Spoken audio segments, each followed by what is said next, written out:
بسم اللہ الرحمن الرحیم۔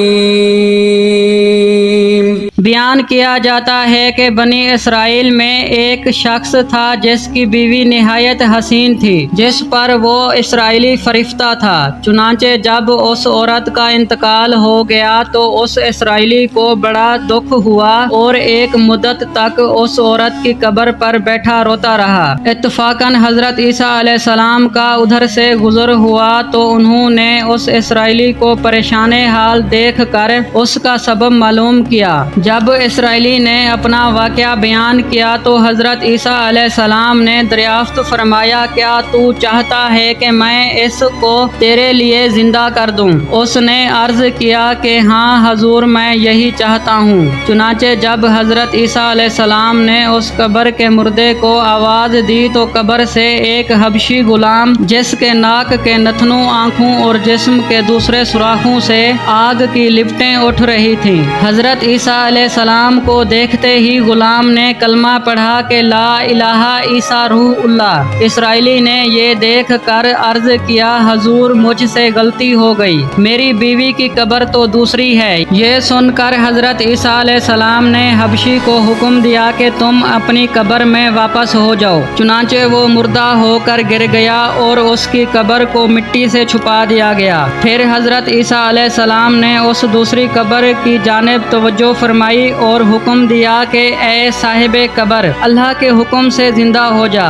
چنانچہ قبر پھٹی اور اس سے ایک عورت سر سے گرد جھاڑتی ہوئی باہر آ گئی، جس کو دیکھ کر اسرائیلی بولا کہ یا روح اللہ، میری بیوی یہی ہے۔ اور حضرت عیسیٰ علیہ السلام کے حکم سے وہ اسرائیلی اپنی بیوی کو ہمراہ لے کر واپس ہونے لگا، مگر ایک عرصے سے جاگا ہوا تھا، اس لیے اس پر نیند کا غلبہ ہو گیا اور اس نے بیوی سے کہا، تیری قبر پر گریہ وزاری اور بیداری نے مجھے ہلاک کر دیا ہے، اس لیے میں چاہتا ہوں کہ کچھ دیر آرام کر لوں۔ بیوی کہنے لگی کہ ہاں آپ آرام کر لیجئے۔ چنانچہ وہ اسرائیلی بیوی کے زانوں پر سر رکھ کر سو گیا۔ اتنے میں ایک گھوڑے پر سوار ایک شہزادے کا ادھر سے گزر ہوا جو اپنے زمانے کا یکساں حسین تھا، جس کو دیکھ کر شہزادی از خود فرفتہ ہو گئی اور اس کا دل قابو میں نہ رہا۔ اس نے شوہر کا سر زانوں سے نیچے رکھا اور فرفت محبت و غلبہ عشق سے مجبور ہو کر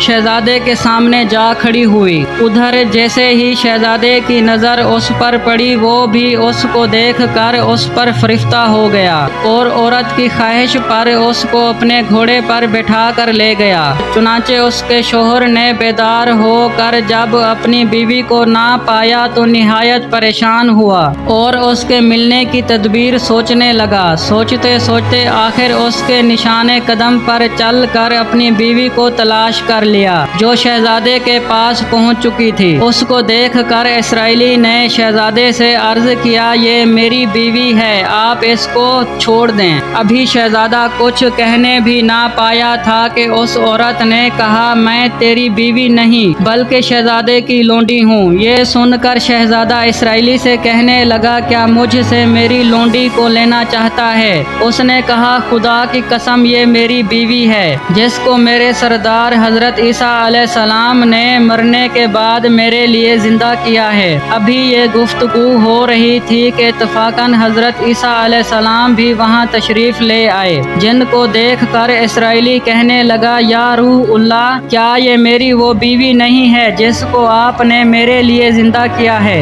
حضرت عیسیٰ علیہ السلام نے فرمایا کہ ہاں یہ وہی ہے۔ یہ سن کر عورت کہنے لگی کہ یا روح اللہ، یہ شخص جھوٹا ہے، میں تو اس شہزادے کی لونڈی ہوں۔ حضرت عیسیٰ علیہ السلام نے فرمایا، کیا تو وہ عورت نہیں جس کو میں نے اللہ تعالیٰ کے حکم سے زندہ کیا ہے؟ عورت نے کہا، یا روح اللہ، با خدا میں وہ نہیں ہوں۔ اس کے بعد حضرت عیسیٰ علیہ السلام نے فرمایا، جو جان خدا کے حکم سے میں نے تجھے دی ہے اس کو واپس کر دے۔ یہ سنتے ہی وہ عورت پھر مردہ ہو کر گر پڑی، اور حضرت عیسیٰ علیہ السلام فرمانے لگے کہ جو شخص ایسے آدمی کو دیکھنا چاہتا ہے جو کافر مرا تھا اور زندہ ہو کر ایمان لایا، تو وہ اس حبشی غلام کو دیکھ لے جو پھر ایمان کی حالت میں مرا ہے، اور جو کوئی ایسے شخص کو دیکھنا چاہتا ہے جو مومن مرا تھا پھر اللہ نے اس کو زندہ کیا اور وہ کافر ہو کر حالت کفر میں مر گیا، تو وہ اس عورت کو دیکھ لے۔